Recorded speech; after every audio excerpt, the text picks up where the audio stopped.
என்ன பண்ணுறீங்க? சாப்பிட்டீங்களா? என்ன சாப்பிட்டீங்க? சாப்பாடா?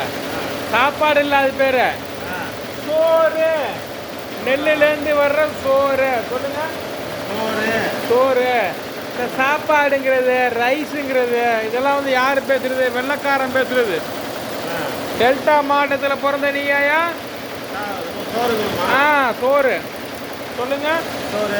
சோறு. சோறு சாப்பிட்டேன். சோறு. சோறு சாப்பிட்டேன். நாங்களாம் சோறு திங்கிற பரம்பரை. நீங்கள்லாம் சோறு சப்பாத்தி சாப்பிடுவோம். நாங்கள் புரோட்டா, சப்பாத்தி, பூரி மொத்தம் தான் திங்கிறேன். வேற ஏதாவது திங்கிறேன்னு கேட்பாங்கல்ல.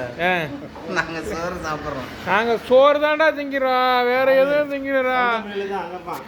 என்னத்தை துண்ணாலும் சும்மா நான் துண்ணன்னு சொன்னால் போய் ஓனர்கிட்ட சொல்லி புரியாது. இதெல்லாம் உனக்கு வெக்கமா இல்லை? இந்த வயசில் உனக்கு அதை காட்டியா, மூஞ்ச காட்டியா கொஞ்சம் வெக்கமா இல்லை உனக்கு? இதெல்லாம் உனக்கு ஒரு பொழப்பா? ஐயோ ஐயோ ஐயோ ஐயோ ஐயோ.